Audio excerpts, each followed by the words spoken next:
This is Markin Out. Pro Wrestling Talk by Pro Wrestling fans. We marking out, y'all. Follow on Twitter. Pro Wrestling Talk by Pro Wrestling fans. We marking out, y'all. Marking Out. Pro Wrestling Talk by Pro Wrestling fans. We marking out, y'all. Brennan likes fisting. Pro Wrestling Talk by Pro Wrestling fans. We marking out, y'all. We're marking out. Pro Wrestling Talk by Pro Wrestling fans. Welcome to Markin Out. Pro Wrestling Talk by Pro Wrestling fans. This is 750. That is right. Episode 750. Make sure that you're checking out markinout.com because you should be. And also, hey, subscribe and download wherever you are listening to podcasts. Give us a 5-star rating to go with that 5-star frog splash. Buy a t-shirt, prowrestlingtees.com/markinout. Hey, Facebook's still happening. Give us a like over there. Give us a follow on Twitter at Markin Out, on TikTok at Markin Out, on Instagram at MarkinOut11, and also you should check me, Dave the Rave, out on all social media platforms at David PTDPT, Chris at Chris Sweendog on Twitter, and CM Sweeney85 on Instagram, and Brandon at BTTG161. That being said, Brandon, how are ya? I'm doing awesome as always. How about yourself? Fantastic. How was your week? The week was great. How about you? I went to K-Pot Korean barbecue and Hot Pot, and I never did anything like that before. I know you went once, right? Yeah, you make your food. It was an interesting experience. I think the beef bulgogi was probably the best thing that I had there. And I found it hard to eat the soup because it was constantly hot. But I would probably go back there. I just don't know if I would get the soup again. Did you turn off your stove? No, because you have to cook in it. Brother, you could turn off your stove with the soup on it. Once it gets cooked and everything, you can turn it off. No, you're constantly cooking in the soup. Not necessarily. Yeah, I never wasn't cooking in my soup. Why? Because you cook in the soup. What do you mean? When you're done in the soup. When you're done cooking it, you can turn off the stove if it's too hot. It was constantly cooking stuff though. There was never not a time I wasn't cooking anything in my broth. Well, that's on you then. Yeah, when the broth was way too hot when I went there, guess what? Turned it off. That's on you. You ate wrong. You're not supposed to turn it off. They specifically said leave it on high when you're cooking. And then I turned it on medium when I wasn't. You could turn it also off if it's too hot. And then you can't cook in it. What are you cooking in it?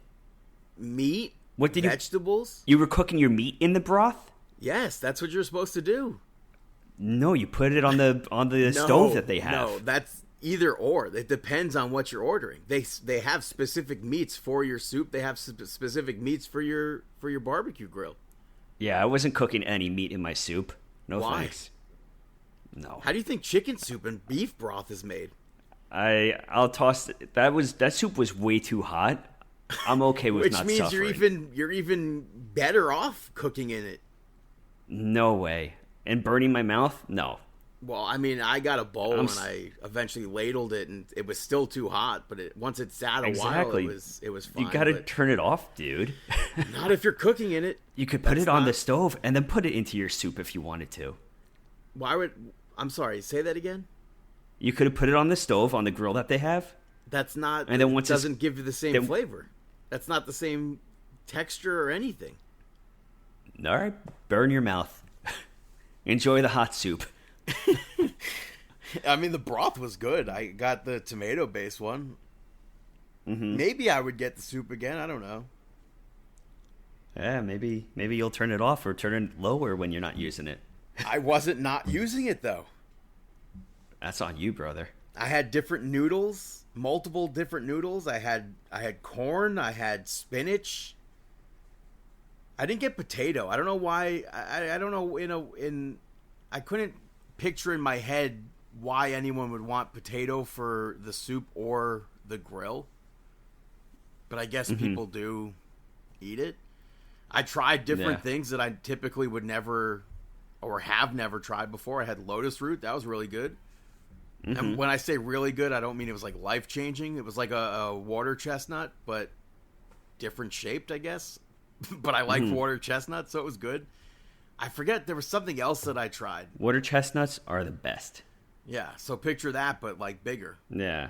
And then there was like a green thing that I tried that was kind of like, it was kind of bitter, but kind of not. And if I had a salad of it, I wouldn't be disappointed, but it's not something I need to put into a soup. So it was an experience. I would say most likely if I went back, I would still need another time before I'm like A-okay there.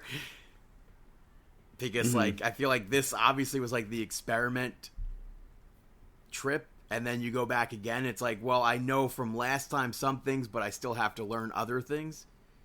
But we'll see. But other than that, we had some pro wrestling take place. Monday Night Raw. Liv Morgan spoke about Nikki Bella and brought up with what Io said last week about the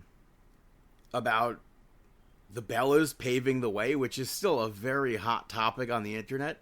People are still not giving the Bella Twins or Total Divas or anything like that the credit. But Liv Morgan said that she paved her own way. And she called herself the greatest women's tag team champion of all time. She demands respect. And she wants a rematch for the women's championship. And then Io came out and told Liv Morgan to shut up, basically. And Io said that Liv Morgan disrespected Nikki Bella and also herself. And if she wants a fight, she's right there. And Liv Morgan said she only wants a fight for the championship. The crowd, by the way, back to booing Dominic Mysterio. That was a surprise turn. I wasn't expecting that. Yeah, but that's nice. That's nice. I missed that. Yeah. That and then Liv told her to hand over the title, so Io tossed it to Liv and then drop kicked her and also kicked Dominic. All in all, I thought this was a good fired up segment. Good from everybody in this segment. Yeah, I thought it was solid. The end, I liked how Io went on the attack and got a hold of Liv and Dom, causing them to scram. But it was a good opener. Good opener. Later on, we saw AJ Styles pick up the victory over JD McDonough, which I feel like they could have done more in this match. It wasn't a bad match, but I just feel like something, I don't know what, but I felt like something was missing from it. Dominic Mysterio tried to hit AJ Styles after the match, and AJ reversed it. Finn Balor ends up saving Dominic, and AJ held up the Intercontinental Championship. And then he walked out with it. I mean... Yeah, the Judgment Day went to surround... Well, they did surround the ring. They went to pounce, and he escaped. And he walked off with that title. I thought it was interesting how Finn made the save, too.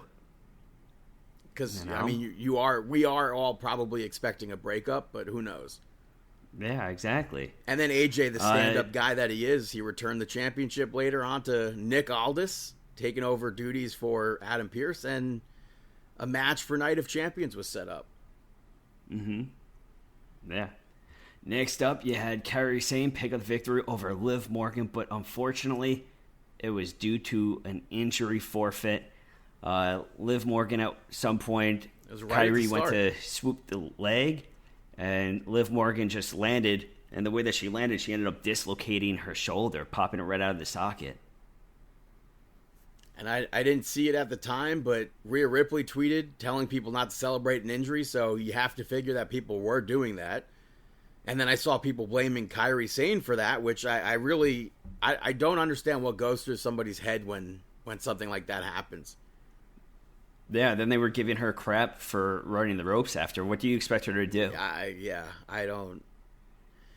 They're not so sending anybody. It's unfortunate. Liv Morgan is out with an injury, and yeah, we don't know officially how long it could be. 3 months, it could be 6 months, but it's safe to say that she's going to miss Evolution in SummerSlam, it looks like. I have to assume that Evolution will still be the Bella Twins. Probably tag team title match still against Roxanne Perez. Maybe Freebird rule there. Mm-hmm. And Raquel Rodriguez. It's very, very unfortunate.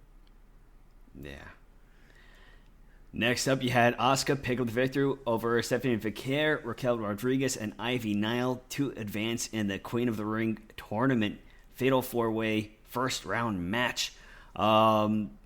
This was a good Fatal 4-Way. I like how Rhea got the advantage on Raquel on the outside of the ring, leading to Asuka picking up that victory. Yeah, it was great to see Asuka back. She's been out since May 2024. I don't even believe due to injury. Yeah, she was out doing it, I believe at first at least, an injury. Mm-hmm. I think. But there were... My really one complaint about this was there were way too many commercials. Mm-hmm. Like that Well, was... it was a 16-minute match pretty much. But there were like... I don't know if there was like 3 or 4 commercial breaks. It was very odd. Mm-hmm. Because that was the first like 30 minutes or so, and it felt like I was watching that Saturday Night's Main Event where there was like commercial after commercial. But I liked some of the spots of this match. Raquel palming Ivy's head to lift her up, I thought was nice. The Devil's Kiss spot was, I thought, very well done, because obviously that, I guess, now that we're getting that move more and more, it's like she misses it and then gets it. That's what like wrestling is, because the fans pop louder when she finally gets it. That's what a hot tag basically is. But Stephanie Vicaire went for it. Raquel Rodriguez lifted her up in like an electric chair position. They end up on the outside of the ring, and she ended up doing the Devil's Kiss to Raquel Rodriguez on the ring apron. And I thought that was really cool. And I thought it was really nice getting the it wasn't a lot, but the singles sort of matchup between Asuka and Stephanie Vicaire. I hope we see like an actual singles match between the two of them soon. But like you said, Rhea Ripley showed up. She pulled Raquel Rodriguez off that pin. She hit a riptide, tossed her back into the ring, and then Asuka was able to hit the Empress Impact, is what they're calling it now. I don't know if they not too much of a fan of it. She's always uses that move. I don't know why they made it seem like it was brand new. Yeah, I'm not a fan of it as a finisher, though. Yeah, I don't know if she ever used that as a finish before. I'm not sure. I don't believe so. I think usually it's just been a generic maneuver. But like I said, great to see Asuka. Yeah, definitely. Next up, you had Gunther hitting the ring. He is talking a ton of smack, saying pretty much he's ready for anybody, and then Goldberg answers him. Huge uproar by the IWC. Yeah, well... And it's funny because Gunther spoke about, like, he's like, I don't care about the rumors. Obviously, he was alluding to Goldberg. He addressed Seth Rollins. And he said that Seth Rollins, since he has the Money in the Bank briefcase, he knows he's a target, so I'm right here. And that's when Goldberg showed up.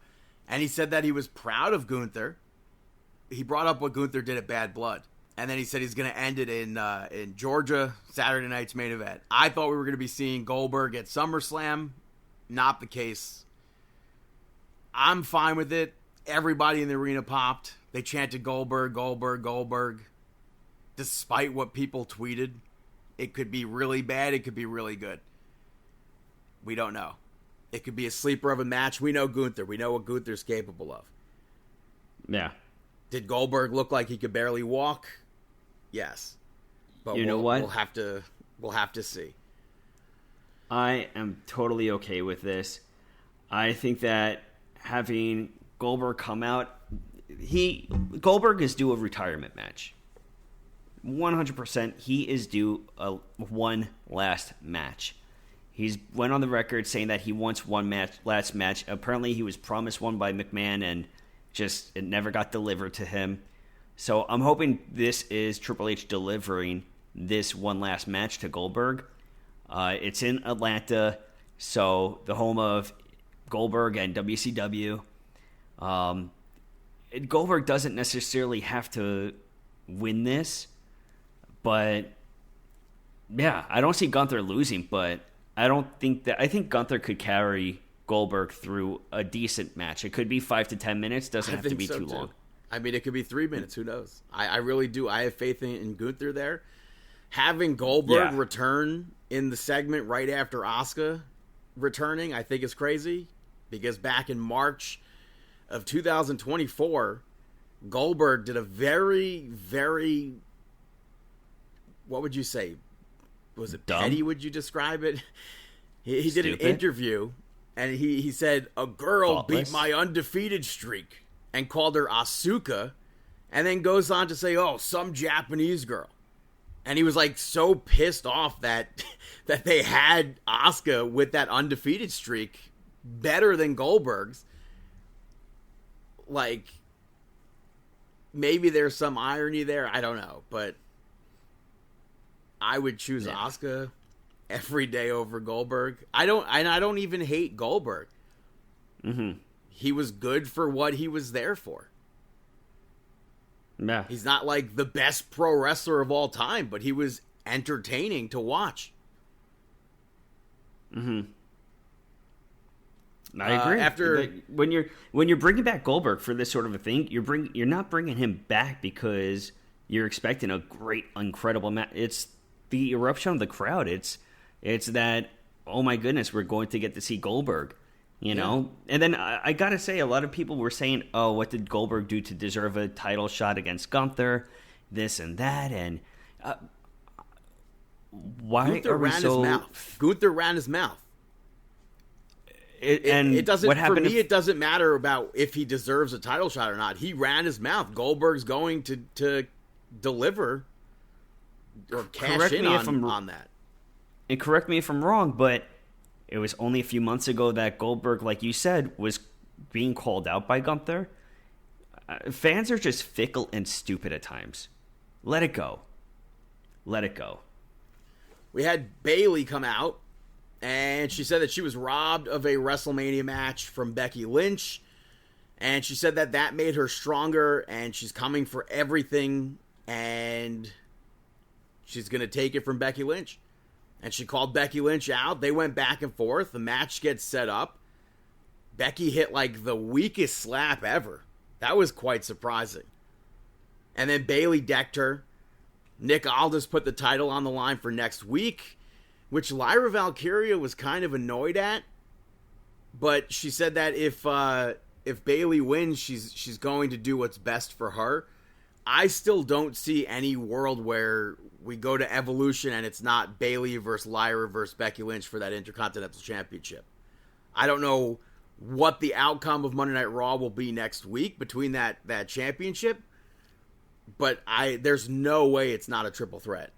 I would be shocked if it wasn't. Yeah. I know last week it was like, but I could see that. Main event saw Jey Uso pick up the victory over Rusev, Bronson Reed, and Sheamus to advance in the King of the Ring. Last week it was a mystery opponent. For it being in Green Bay, Wisconsin, I thought maybe we could see. It was like, I don't know if it was borderline joke or not in my head, but maybe we could see Mr. Kennedy as like a surprise opponent. Other people thought we were getting Joe Hendry. Other people thought we were getting Mr. Iguana. Mm-hmm. And then Adam Pearce announced that he was waiting for the World Heavyweight Championship match to officially be over with, to then add the last opponent. So if Gunther didn't win the World Heavyweight Championship, he would have been again in the King of the Ring tournament. Mm-hmm. So Jay got put in there, which everyone was like, well, what did Jay do to deserve this? Blah, blah, blah. It makes no sense. Adam Pearce literally said exactly why it makes sense. So, as far as the match goes, I think it was what you could have expected from a match with Sheamus, Rusev, and Bronson Reed. Yeah, I agree with you. There was nothing wrong with this matchup. It was a solid matchup. I like the fact that you had the engagement with Braun Breaker and everything, where Sami Zayn can't come. Well, first you had Braun Breaker. Before Braun Breaker even got into it, Jey Uso hitting that spear on Bronson Reed, I thought was crazy. That was a cool spot, yeah. And then he went up for that Uso splash. Braun Breaker showed up. Yeah, pushing him right from the top rope. But then after that, Sami Zayn coming out of nowhere, attacking Braun Breaker.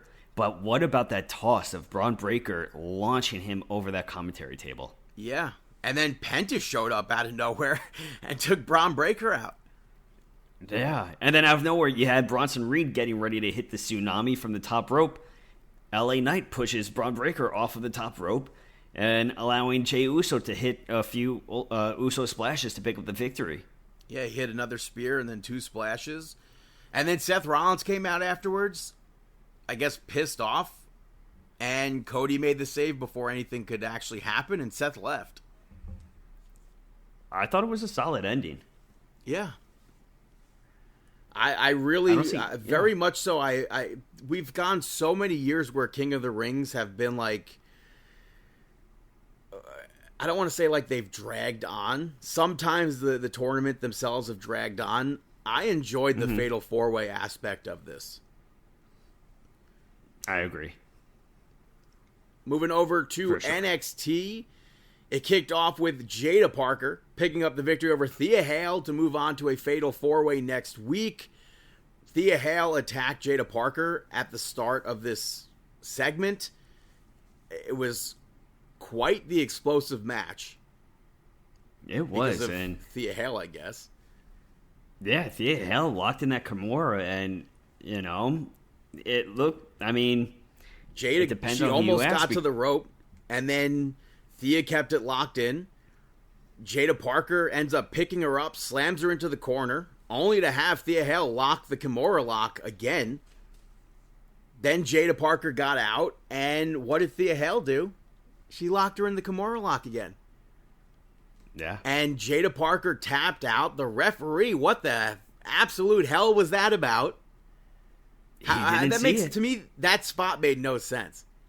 Okay, so ready? I liked the spot, but the referee made no sense. Okay, so ready? I would 100% dispute this with you, as the referee made the correct decision versus what last week with last week spot. Obviously the referee. We don't know what the referee saw last week. The spot was terrible last week, but we don't know what the referee exactly. saw. I would totally tell you that spot was so lousy and the referee was wrong in this. In this spot, I think it was 100% the proper call. I just don't understand in what world are you looking away during a submission? He wasn't looking away. Yes, he was. He looked away to say no. The tap out was on the right side. But he looked away to say no. Check it out again. He was on the opposite side of the tap out. I know where the referee was. The referee turned away to say no, she doesn't give up. Even if he didn't turn away, it's still on the opposite hand. He's not going to see it from that position. You don't know that. We don't know what the referee is seeing. 100%. The referee in this instance turned away from the match to say no, she's not tapping out. And when she wasn't tapping out, she turned out to be tapping out. And it was on the opposite. It was on the far hand. That's not something I feel like can be argued because you could see a hand movement. And you can see a shoulder down too. We don't see what the referee sees. You're arguing two different things here. I would dispute this one is a 100% spot that makes sense. He turned away. To last week. The referee turned his attention away from the match. And then Thea Hale let go, thinking she won. Maybe that's on her. Maybe she was being too nice in that instance. I feel like she's locked. That was on her. She should have. I feel like we've seen her keep the move locked in way more than. After the person taps out, I feel like we've seen her hold it in there. But, no, we've seen Thea Hale snap before. But yeah, she got hit with the hypnotic to lose. And like I said, it was a good spot. I just think the referee kind of looked stupid for looking away. Yeah. Next up, you had Lash Legend pick up the victory over Kalani Jordan to move on to the Fatal 4-Way matchup for next week. This match, you had Kalani missing that 450 splash, leading to Lash picking up the victory. I said it last week. I don't know what happened with Lash Legend. It just seems like she took a step back after Jakara was released. I don't think so. I think that she's still... I think that she could still be launched into the title scene at any time. I'm not saying she can't be, but something happened where just like... I don't know what happened. It feels like something's missing. Mm-hmm. But yeah, she got her knees up for the 450, and then she hit her finish on Kalani Jordan to get the win. After that, we had the D'Angelo family. Quite the interesting segment where Tony said that all he wants is the loyalty, and he's not getting it. And he called Luca out. He said Luca said that he's not lying, but Tony's still not trusting Luca. I don't know what else he could do. Luca told him, I was zip-tied in the desert, then they let me go. And he said, you can trust me. And Tony wanted to know why he didn't hit Stacks the other week. And he said he didn't know what to do. Normally, he's the one telling people what to do or signing off on things. So in that moment where he had to make the decision, he didn't know what to do. And then Stacks showed up with some goons. And he said that he saved Luca because he was never going to be good enough for Tony D'Angelo as Tony's consigliere. This came to blows, and Luca accidentally clocked Tony. And then later on, Tony wanted Luca to get a match with Stacks, and Ava said that Stacks can't have that because he already has a match next week with Noam Dar for the Heritage Cup because his consigliere already signed off on it. Ooh. So do we find out? Because I don't think Luca is turning on Tony. Mm-hmm. Who could possibly be the consigliere for Stacks? Are they finally going to pull the trigger with Vito? I have no idea. I agree with you. I don't think there's going to be an actual turn, but it's going to be interesting to see who they actually... I hope Noam Dar retains the cup. We haven't seen him in weeks. Yeah. I think that that's a sign that he's not going to hold it longer. I really don't want him to... I don't know. They had that video package, so I don't know. Yeah, but to me, when they don't have you on TV featured for so long, I mean, you're forgotten. I can't see him carrying it more. We'll see. Yeah, Josh Briggs and Inamura team up with Elijah to pick up the victory over AJ Francis, Trick Williams, and Wes Lee. Wes Lee replaced Casey Navarro, who was not cleared. I liked AJ Francis teasing the dive to the outside, and then he stopped to taunt the fans. Yeah, that was a funny spot, a nice little callback to an infamous spot. And then this match got chaotic. Inamura ended up hitting that splash on Trick Williams to win, and Josh Briggs was like, you pinned the TNA champion, you should get a title shot. And Inamura was like, I came back here for us, or for you specifically. So if I am granted a title shot, I want you to have it. And then Santino Marella made that match for next week on NXT. Josh Briggs crazy. Trick Williams, yeah. I mean, Inamura, what kind of a... I mean, you have Quarter Catch Crew trying to have an argument over who has a number one contendership match or who has a fight against Obafemi. And then on this one... Which, by the way, he still wants out of the group, so...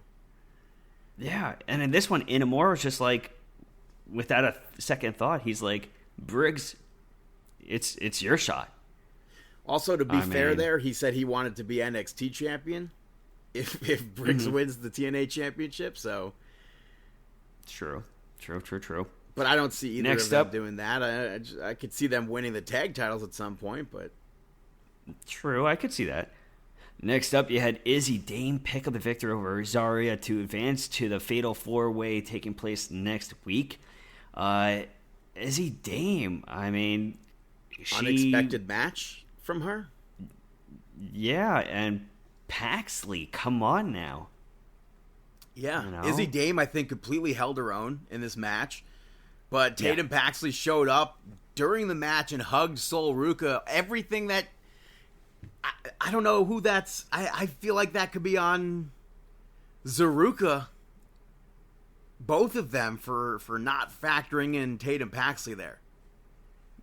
Yeah, because for weeks they've been like, we're here for you, and then all of a sudden Tatum Paxley is Tatum Paxley to Sol Ruka, hugs her from behind. That distracts her. It distracts Zarya. I mean, Zarya allowing herself to be distracted to begin with. Yeah, you know, and Izzy Dame hit that sky high, picked up the victory, and then Izzy Dame tried to talk Tatum out of being the friend after the match.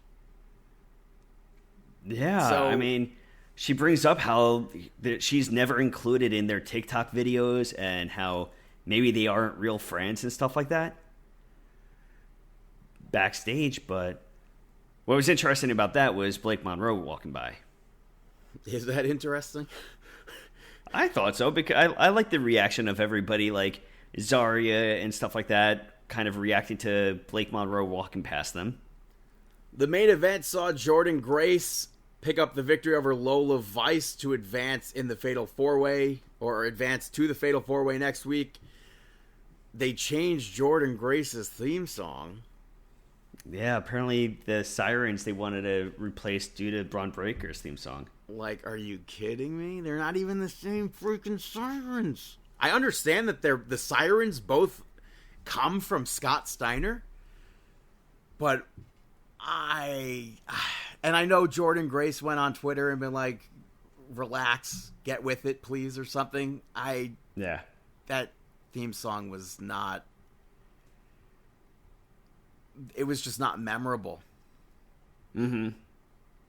So much so that a Fire Def Rebel chant was chanted during this NXT match. Yeah. Lola Vice kept using submission moves on Jordynne Grace here. I liked the arm breaker from the middle rope. I wasn't expecting that kind of offense, I guess, from Lola Vice. And then she followed that up with a kick, but Jordynne Grace kicked out of that, eventually hits beast mode to pick up the victory. I think it'll be Jordynne Grace in that match. I can't see the other three, moving on to Evolution like that. I agree with you, but with this matchup, I did like the reversal that gave us the finish. Like how Jordynne Grace reversed Vice's kick. I thought that was really cool. Yeah. You know? And then to close out NXT, we had Blake Monroe sign her contract, which I have to say right off the bat, her theme song is great. Mm-hmm. It has that like Sabrina Carpenter flair to it. Fatal Influence ended up interrupting, which by the way, this segment before Fatal Influence came out, she's doing Tony Storm. No one's paying attention. They're dead silent. Blah blah blah. But you could literally, it's a clipped clip going around Twitter, where once she says what she says, people cheer. They're reacting after the clip ends. But Fatal Influence interrupts and talk down to Blake Monroe. Blake Monroe ends up using a Sabrina Carpenter line, slaps JC Jane. And then Fatal Influence put her through a table to close that segment, which, again, other people complained about. How does she doesn't look like a star. Okay, so I agree. In the final segment. What do you mean? I do agree with that part where I would have rather Blake Monroe not be put through a table. I would have rather her walk off. She could have slapped JC Jane and then just got out of the ring. She didn't have to be put through a table. I thought that was bad. I think that shows more character staying in the ring to fight them off or try to fight them off at least. she would have looked just as strong if she gave Jacy Jayne a slap. If she just ran off after slapping her. Doesn't have to run off. Doesn't have to run. Then why would they not attack her? Hold off. Now's not the time. Why would Fatal Influence not attack her? Because they would have Jacy Jayne be like, no, now's not the time. Not right now. I don't see a problem. I don't think she did not have to get put through a table. That was dumb. I don't see that as being dumb. Nah. I do think Blake Monroe will take the title from Jacy Jayne at Great American Bash, though. I do agree with you with that, too. And then we'll see Jordan Grace versus Blake Monroe at Evolution. Unless they turn that into a triple threat with Jacy Jayne getting a rematch sort of deal. Mm-hmm. Potentially. But... So... That's NXT. Moving over to SmackDown. It kicked off with LA Knight, and he spoke about how many times Seth Rollins and his crew screwed him over. So he'll keep going as long as they keep going. He called Seth Rollins out, but Paul Heyman showed up instead. And Paul Heyman said that he's the biggest LA Knight fan, and he wants to warn LA Knight to get out of Grand Rapids, Michigan, or else something bad will happen. By the end of the night, LA Knight shot back and called Paul Heyman a leech. And he said that since he can't deliver Seth Rollins, it'll have to be him versus Paul Heyman right then and there. And he turned away to give Paul Heyman the first shot. Paul left the ring. You had Bronson Reed and Braun Breaker come out, and they jumped LA Knight. And LA Knight fought back with a chair eventually. Paul Heyman ends up walking them off. Later on, though, LA Knight picked up the victory over Bronson Reed via disqualification. LA Knight started the match, attacked Braun Breaker. Then he controlled a good chunk of this, but Braun Breaker got up. He speared LA Knight to end the match. Bronson Reed held LA Knight up for another spear. And then he hit 3 tsunamis. You had Asuka pick up the victory over Alexa Bliss to advance in the Queen of the Ring. All of the reversals in this, I think, really showed how well they knew one another. Of course, they were former tag team champions. Asuka ends up hitting the Empress Impact to win the match after she ends up blocking a Twisted Bliss. And I'm going to kayfabe-wise say that she missed it because of a bow falling out of her hair. But we'll put a pin in that. We had Chelsea Green talk trash to Alexa Bliss after the match. And Charlotte Flair showed up, and she said that she's going to go get a match with Chelsea Green and tap her out. Alexa Bliss then said that she didn't need any help, and Flair was like, well, I'm not there for you. And then later on, we had Charlotte Flair pick up the victory over Chelsea Green. Alba Fire got involved a few times. I liked, during the match, Chelsea Green was confused when Charlotte did that handspring clothesline. I don't know what you would call that, but I like that move. You had Chelsea take off her mask, and she went for the Unpretty Her. Charlotte reversed it. She hit her with a spear, and then she locked in the figure 8 to win. But as soon as Chelsea Green tapped out, Piper broke it up with a senton.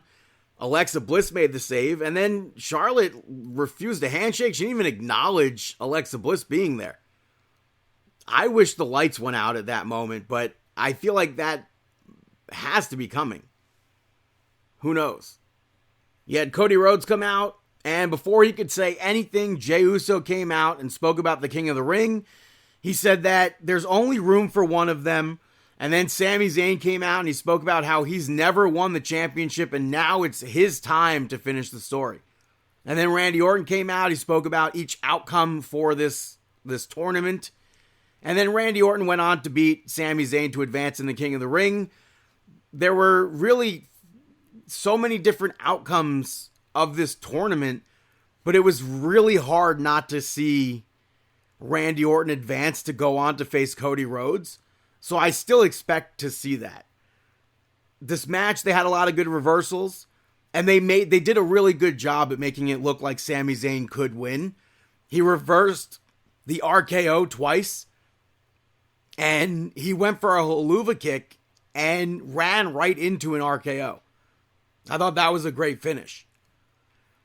After that, we saw Nia Jax come out, and she said that Tiffany Stratton betrayed her and has her championship. To which Tiffany Stratton came out. She granted Nia Jax a match for next week, a last woman standing match. They brawled, and Nia Jax came out on top again. Naomi ran down with the referee this time, and Nia Jax pulled her out of the ring. Tiffany Stratton ends up getting up and dropping both of them. But I feel like after what Nia Jax did to Tiffany Stratton, she should have been, out. You had a segment with Solo Sikoa and Jacob Fatu. Before that, Jeff Cobb was getting ready, and Solo was like, I just want to talk to Jacob Fatu alone, but get ready. And then Solo said that he feels terrible for what happened with Jacob Fatu, and he also said that he wants to move forward together. And he brought him to the WWE because he loves him, which Solo saying that he's all... that Jacob Fatu is all he has was, I thought, very interesting. Because what does that say for Jeff Cobb? But Jacob Fatu said that Solo's been using him to gain power and fight his battles. And he said that maybe the problem is the U.S. Championship. And if it's that, then he should fight him for it. He avoided the Samoan spike from Solo. Jeff Cobb came out and they took over. But Jimmy Uso made the save. He got shut down too, until Jacob Fatu got back into it and took them out. Earlier on, Aleister Black versus Kit Wilson didn't happen. Elton Prince is unfortunately injured, by the way, but R-Truth ends up attacking Kit Wilson before the match. And he called John Cena out. Jamie Noble tried to calm R-Truth down, which he did eventually get him to leave. And then backstage, Aleister Black asked why he got involved in his match, and R-Truth was like, it's not you, it has nothing to do with you. I wanted John Cena. I have the power or whatever. Damian Priest showed up to try and talk Aleister Black try to talk him down from doing anything. And then tried to talk to R-Truth. And Damian Priest hyped R-Truth up for this main event match with John Cena. And then in the actual main event, John Cena picked up the victory. Or actually, no. R-Truth picked up the victory over John Cena via disqualification. This was a very different version of R-Truth, but John Cena eventually grabbed the title and went off. He walked off with it. R-Truth went after him, and John Cena eventually clocked him with the title. CM Punk came out. John Cena ran to the ring. They brawled. CM Punk went to hit John Cena with the championship, but Cena ends up low-blowing CM Punk, and then he hit CM Punk with the title. He set up a table, hit him with the title again, put him through the table with the attitude adjustment, and then he spoke afterwards and he said CM Punk is the best BSer. And he made fun of the pipe bomb promo. He said that he's jealous of CM Punk for conning all the people into thinking that he's the best in the world. He did the Colt Cabana thing, but with Claudio Castagnoli, with Nick Nemeth, with Matt Cardona, had me marking out.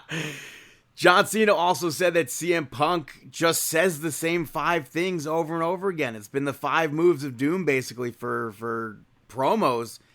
And at Night of Champions, CM Punk will see that John Cena has been the greatest of all time all these years. I think this was a very out there promo because of that fourth wall stuff and making fun of the pipe bomb. I thought that was great. I was expecting R-Truth, though, to come back. R-Truth earlier said he was going to kill John Cena. And that didn't happen. So I don't know if we're going to eventually get a third match between the two of them in this last run. I don't know.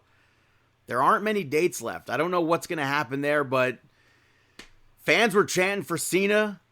They were chanting for CM Punk too, but I mean, I couldn't help but be marking out over that. So that's SmackDown. Gonna take a quick little break, and I'll be right back here on Markin Out. This is the greatest tag team of all time, FTR, and we're here on Markin Out podcast. You got Cash here, one half of the Living Legends, one half of FTR, one half of the 7-star icons, and we think you should check out this podcast here, Marking Out. Top guys out. Welcome back, ladies and gentlemen, to Markin Out episode 750. There was no Collision last week, but AEW Dynamite took place in Arena, Mexico this week. It was really cool. Commentary sounded absolutely awful, though, so that sucked. I was very close to watching it on mute. It opened up with Hangman.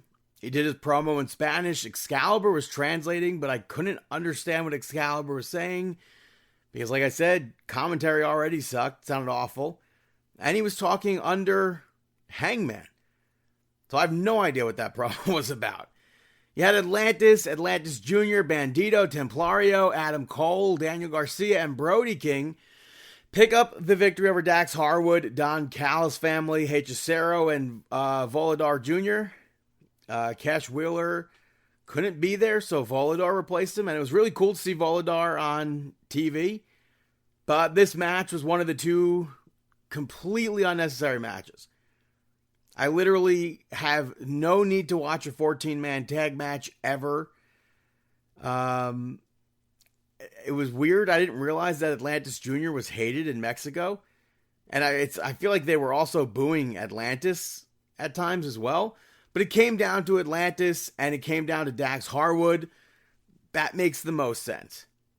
And Atlantis ends up getting Dax in a pin. Dax then attacked him afterwards. He was chased off. You had Okada pick up the victory over Mark Briscoe. This, I think, could have used some actual build to it. Okada, I don't know what the hell is going on with Okada, but it's just not what Okada, he's not wrestling on the same level that that we expect him to. This was a weird match for him, but Mark Briscoe, regardless, barely wins. So it's hard to enjoy actual matches with him in it because why would I ever assume he's going to win, especially not against Okada? And then Don Callis and Okada attack Mark Briscoe afterwards. Something that happened in the last match after it was over, and I'll put a pin in that. You had Mystico pick up the victory over MJF via disqualification. I was surprised to hear MJF cheered a little bit. The crowd was split for him during the actual match, but Mystico is like the most over person from the crowd. I have no idea how do you not have Mystico versus MJF be the main event? Regardless of how the actual show closed, that nothing compares to what that pop for Mystico was. Literally everybody in Arena Mexico singing along to that Mystico theme song. That was fantastic. At one point, MJF went to walk away. Mystico followed him up the walkway and ate a tombstone on the ramp. And then MJF dragged the goofy referee to the ring to do his actual job. He should have been counting from the start of them being outside the ring. But MJF ends up tapping and MVP distracted the referee in that spot. So obviously the tap out didn't count. And then MJF low blowed Mystico. Mystico kicked out of that. And then in front of the referee's eyes, MJF low blowed Mystico. So he got DQ'd. And then the Hurt Business attacked Mystico. And MJF unmasked him. He put the Mystico mask on. Templario, Bandito, Titan, and they came out and distracted the Hurt Business. And then Kevin Knight and Speedball Mike Bailey attacked them from behind. 3 for 3. Same outcome of the aftermath. Hologram picked up the victory over Mascara Dorada, Leo Rush, and Ricochet in a 4 million peso high-flying 4-way. I want them to stop doing these stupid money matches. I think they're so stupid. Just do a fatal 4-way. Why do they need to have money involved all the time? It's so goofy. Ricochet and Leo Rush teamed up a little bit here. But that eventually broke down. And as far as this match, when commentary keeps saying Hologram is undefeated, Hologram is undefeated, how do I expect anybody but Hologram to win this match? Why would I care about this match if you're automatically, it's Hologram? You had Mercedes Moné, and they don't do enough in the match to make me care. to make me think that Hologram's not winning this match. Mercedes Moné picked up the victory over Xerxes to become the new CMLL World Women's Champion. That was very, I don't want to say surprising, but unfortunate. When they faced off last year, I didn't think it should have been a match because it was a weird showcase match for Mercedes in a feud with Stephanie Vicaire, who I think Stephanie Vicaire was the one that needed the showcase. It should have been Stephanie Vicaire wrestling and not Xerxes. This, on the other hand, was, I think, exactly what this match needed to be, with the exception of Mercedes Moné winning. That I didn't like. I think that's goofy. I thought for sure Toni Storm would show up during the match. She could have been eating steak or something. Show up during the match, distract Mercedes, and then boom, Xerxes wins the match. Maybe something else is planned for the championship. I have no idea. But now Mercedes Moné has another championship. Toni Storm had a video package play afterwards. And then Mina Shirakawa appeared. Toni Storm appeared from behind, sniffed Mercedes Moné, attacked Mercedes Moné. Mercedes got right up after the German suplex. I hated that. But then now we had 4 out of 5 matches, aftermath stuff, end with a brawl. Or an attack of some sort. And then only putting one women's match on a 2.5+ hour card, I think that's bull. That's absolute bull crap. How could you tout like we have the best women's division? Week after week you see women online, "Oh, I'm cleared. No, I'm not injured. Oh, maybe you'll see me picture in picture. What do I have to do to get a match?" And then they just do one match. Here's one match. They did 3 matches the other week, but oh no, here's one match. It makes 0 sense. Especially you look at NXT, they did 4 women's matches. They did a big women's segment, a few, I think maybe 1 or 2 backstage segments with women. Here's a match in 2.5 hours. One match.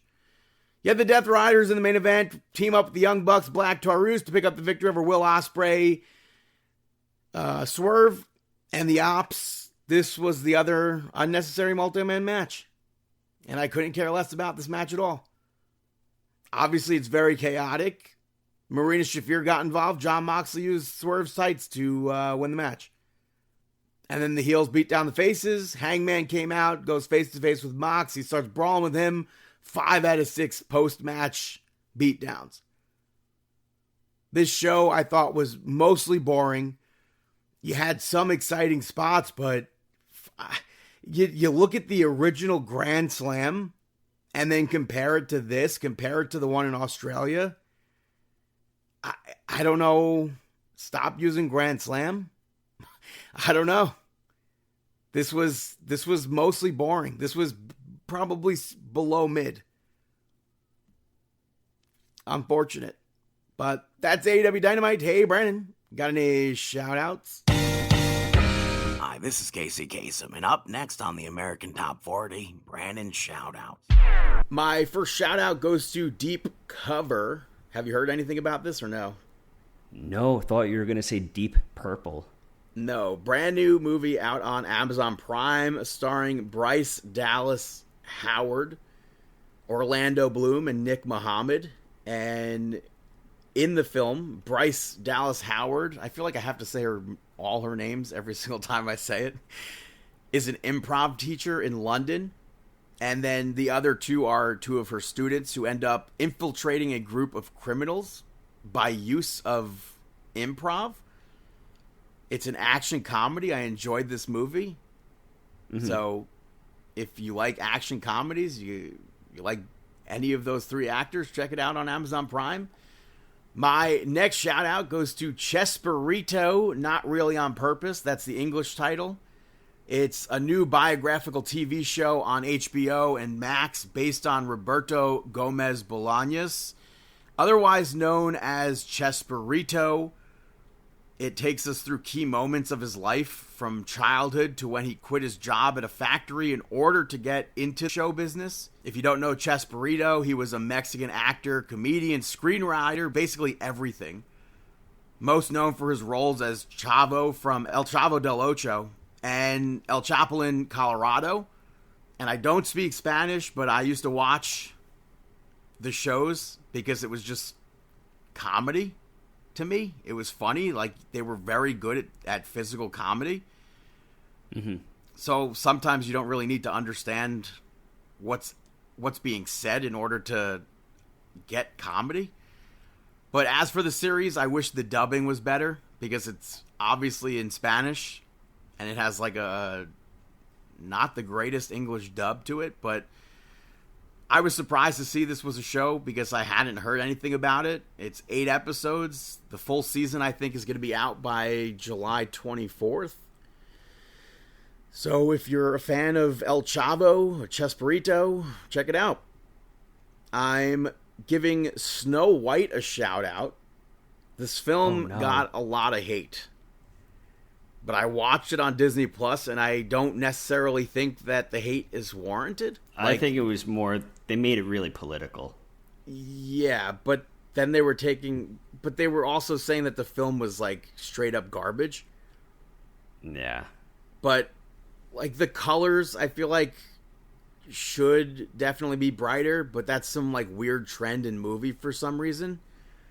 And then the use of the CGI for the dwarfs is probably what sucks about this movie the most. Yeah, Peter Dinklage kind of spoiled a lot. You could listen to Hornswoggle on Chris Van Vliet talk about that. But, that was I agree. That is a great interview to listen to with Hornswoggle.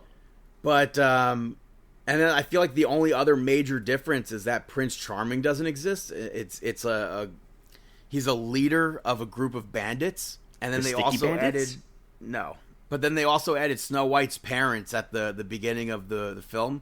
I think Rachel Zegler did fine as Snow White. She can obviously sing. I think Gal Gadot did fine as the evil queen. I think the witch version of her could have looked better. It's not the best movie, but it's far from, I think it's far from bad. Mm-hmm. So that's out now on Disney Plus. My last shout out goes to Lou Christie, who unfortunately passed away this week at the age of 82. A lot of 82 deaths recently in music. He had hits in the 60s like The Gypsy Cried, Two Faces Have I, I'm Gonna Make You Mine, and Lightning Strikes. He uses his falsetto for a lot of his songs, so it's like a super unique voice. He had a song, Rhapsody in the Rain, which was banned from radio due to the lyrics, "We were making out in the rain." Could you imagine that in the 60s? They weren't allowed to play that? Hey, 60s was crazy.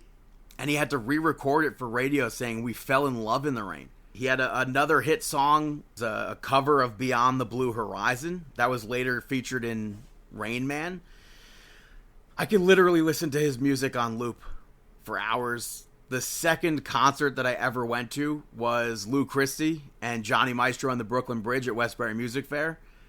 I only got to see him perform one other time. Both times were at Westbury Music Fair. The other time was with Dion. And I always hoped to have seen him again in concert, but I unfortunately never got that opportunity. If you don't know Lou Christie, go out, listen to his music this weekend. But those are my shout-outs. Now it's time for Mark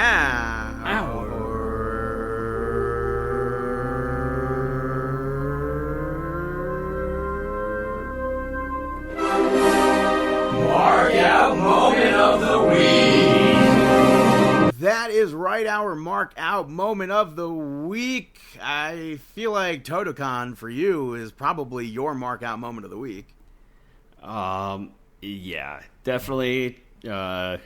Getting that package, when you're there, you have such an adrenaline rush and you're totally marking out that you overlook so many things that you're like, oh man, I should have looked at that. I should have looked up Great Muda's real name. I should have checked out this. I should have looked for Tajiri, stuff like that.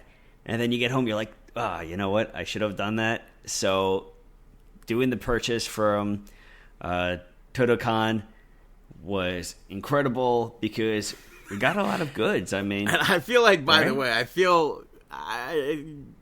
don't want to say goofy or not, but I've not that I'm placing an order or anything, but it's like fun. It's like an adrenaline rush to check what new items they have now. It's like I have stuff searches saved on eBay. I'm not purchasing, but it's an adrenaline rush when I see something. Yeah, I agree. It really is a rush at times, and we got a really great order, which people can check out what we ordered in a video that will be posted. I mean, it's on TikTok, it's on YouTube Shorts. You can watch it on Instagram, probably. Yeah.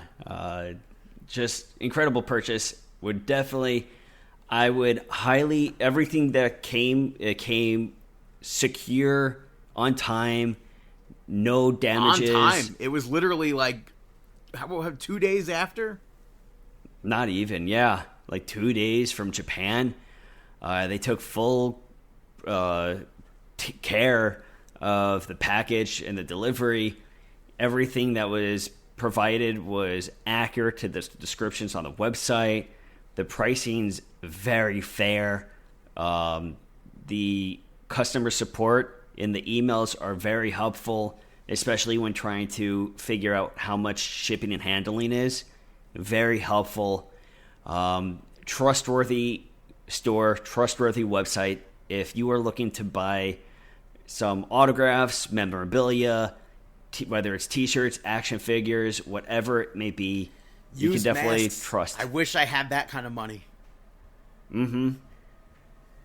Yeah, I totally agree with you. Like some of those masks that they have, or you can just go around looking at the mask and mark out just from that alone. Like all of the, like even going on the stuff that they've already sold, seeing like the Great Muta masks and stuff like that, they just look fantastic. Like they look so cool. But the Shikishi autograph boards are some of my favorite memorabilia that they're selling over there. It's very unique to Japan. Has a lot of just, I don't know, there's something about it that just looks really cool. And then in addition to that, it was got a program from Showdown at Shea. Like, this was an event that took place very famous at Shea Stadium in Queens, New York, featuring Hulk Hogan taking on Andre the Giant and so many more competing there. You know, you had Inoki, you had Bruno Sammartino, Fujinami, everybody. Just very cool. Yeah, but big. I wish the Showdown at Shea's were like readily available to watch. Yeah, I agree. But definitely check out Toudoukkan.com, TOUDOUKAN.com. Go purchase some stuff over there. As far as me marking out, I got to say, I marked out, they showed Shaquille O'Neal off for the next DLC pack that comes out next week. They showed Jalen Brunson off as well, so now we have it confirmed that Jalen Brunson and Shaquille O'Neal are both part of that I forget what the pack is called, Dunks and something. Yeah, I think so. We're still missing the celebrity from the first pack. That was rumored to have been Travis Scott. I don't know what they're waiting for there. But this next maybe pack, they'll release it this weekend. That's what I was thinking. Maybe with the Fanatics Fest coming up. I don't know. Yeah, Travis Scott is supposed to be there on Friday, I believe. But we'll see what happens with that. It's Tyrese Halliburton, Shaquille O'Neal, Jalen Brunson. And I really do hope Shaquille O'Neal theme song, not his real theme song, by the way. It's like it sounds like a Mortis theme song. So if you have a Mortis created superstar, I think that works for him. And then everyone else like, real people know that Shaquille O'Neal's theme song is Panda, which it was at one point. However, way back in the day beforehand, WWE has a production theme song for Shaquille O'Neal already. Huh. So they could have very easily used that theme song, but I'm fine with this theme song because it sounds good. I just hope that they give him the Brody Lee powerbomb with the taunt and everything that he used in AEW. But Great Khali's also in this pack, and Abyss. So Shaquille O'Neal looks great. Jalen Brunson looks great as well. I couldn't care less about playing as Brunson and Halliburton, so... Yeah, if I was a fan of anybody outside of New York or the Pacers, I would be pissed. I'd be like, what am I doing with this character? Like it would be Shaquille such a O'Neal, useless character. Shaquille O'Neal makes sense. He's been around pro wrestling. He's been part of 2 matches. Doesn't make the most sense. Jalen Brunson and Tyrese Halliburton have both been involved in pro wrestling as well. They've not wrestled yet. Yeah, but as a fan, I would have been annoyed. Like if I wasn't from New York or a fan of the Knicks, it would have been just a throwaway. I mean, it is just a throwaway. It's a way to get new moves, I guess. So, but we'll get that. Also marked out. No, go on. Marked out for Cody Rhodes appearing in the Naked Gun trailer. That's pretty awesome. I didn't mark out for that for some reason. No, I marked out for Cody Rhodes in there, but I did mark out for the trailer itself. Also, that trailer Spaceballs is 2. Hilarious. That trailer is absolutely hilarious. Yeah, it's vibes of the original easily. The scene where Pamela Anderson's cleaning the oven, I thought was hilarious. Yeah, even the take a chair and she just takes the chair and walks away. Yeah, like it's totally Naked Gun. If you know the original movie, then this seems like it's going to be right up your alley. And then Mel Brooks announcing Spaceballs 2, I marked out. I think Liam Neeson does a fantastic job in this film. Yeah, even agreed. before seeing it, I just think based off of trailers, it seems like a perfect fit. And I don't have any connection to Spaceballs. I never saw it. Never grew up watching Star Wars. Never cared about Star Wars. So I know it's a Mel Brooks film. I never watched Spaceballs. I probably should have, but yeah, I couldn't care less about Star Wars. So you don't have to know anything about Star Wars to enjoy this. I don't think you have to know anything about Star Wars, but it's the same sort of genre with with comedy, I guess. No, you would actually like it. It's really I own it on DVD. Yeah, you should definitely watch Spaceballs. It's a classic. I'm so happy to see Mel Brooks back. And talking about returns, the rumor, Rick Moranis. Yeah, but he was supposed to be returning for the Honey, I Shrunk the Kids gimmick, not Ghostbusters. Oh, no, Ghostbusters he turned down, yeah. Yeah, he was never supposed to be part of Ghostbusters. Yeah, I don't know what's happening with that Josh Gad Honey, I Shrunk the Gimmick project. I don't know what's happening with that, but he was on board, I think. I don't know what's happening, so. I don't know. This, from what I know, is his return to movies. I mean, technically, yeah. Yeah. So the last time we saw Rick Moranis, it was on the news. He got punched in the face in New York City. Yeah. Awful. Random freak. But yeah, so that's the Mark Out moment of the week. That is Markin Out, episode 750. Thank you so much for tuning in. You can check us out on Twitter at Markin Out, at BTDG161 on all platforms. Chris Sweendog, CM Sweeney85, David PTDPT. Facebook.com/MarkinOut, YouTube and Instagram, MarkinOut11, ProWrestlingTees.com/MarkinOut, at MarkinOut on TikTok, Apple Podcasts, Amazon Podcasts, Spotify Podcasts, iHeartRadio. Is it pouring by you, by the way? Yes, it's. I apologize. It is very windy and getting very dark outside. I hear the thunder rolling right now.